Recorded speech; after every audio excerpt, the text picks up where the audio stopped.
Rank list വിവാദത്തിൽ കോഴിക്കോട് KSUവിന്റെ പ്രതിഷേധമുണ്ടായി. ഉന്നത വിദ്യാഭ്യാസ മന്ത്രി ആർ ബിന്ദുവിന്റെ കോലം കത്തിച്ചു പ്രതിഷേധക്കാർ. പ്രവർത്തകരെ അറസ്റ്റ് ചെയ്ത് നീക്കുന്നതിനുള്ള പോലീസിന്റെ നീക്കം നടക്കുന്നതിനിടെ വലിയ രീതിയിലുള്ള സംഘർഷമുണ്ടായി. മിഥില ബാലനാണ് ചേരുന്നത് കോഴിക്കോട് നിന്ന് വിവരങ്ങളുമായി. മിഥില, ഈ സംഘർഷത്തിലേക്ക് കടക്കാനുള്ള കാരണം എന്താണ്?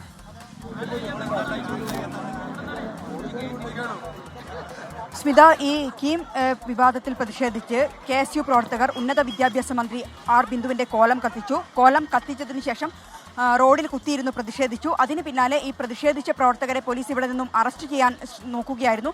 ഈ അറസ്റ്റ് പോലീസിന് പോകേണ്ടി വന്നു. അതാണ് വലിയ പ്രതിഷേധത്തിനിടയാക്കിയത്.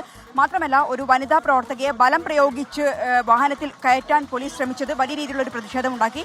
പിന്നീട് വേറൊരു വാഹനത്തിലാണ് ഈ പ്രവർത്തകയെ ആശുപത്രിയിലേക്ക് വൈദ്യസഹായം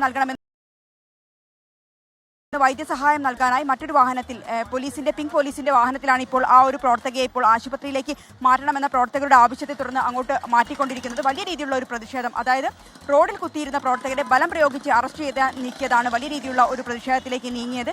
ഏറെ സമയം പോലീസും പ്രവർത്തകരും തമ്മിൽ ഉന്തും തള്ളുമുണ്ടായി. വാഹനത്തിൽ കയറാൻ ഈ പ്രവർത്തകർ തയ്യാറായില്ല. ഇതിനെ തുടർന്നാണ് ഇത്തരത്തിലുള്ള ഒരു ബലപ്രയോഗത്തിലേക്ക് പോലീസ് കടന്നത്. അത് വലിയ പ്രതിഷേധത്തിലേക്ക് നീങ്ങുകയും ചെയ്തത്.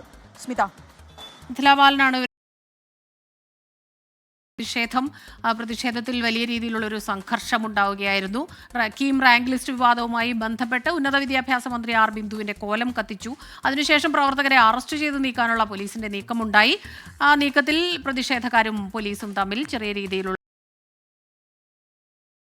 കടന്നത് ഒരു വനിതാ പ്രവർത്തകയെ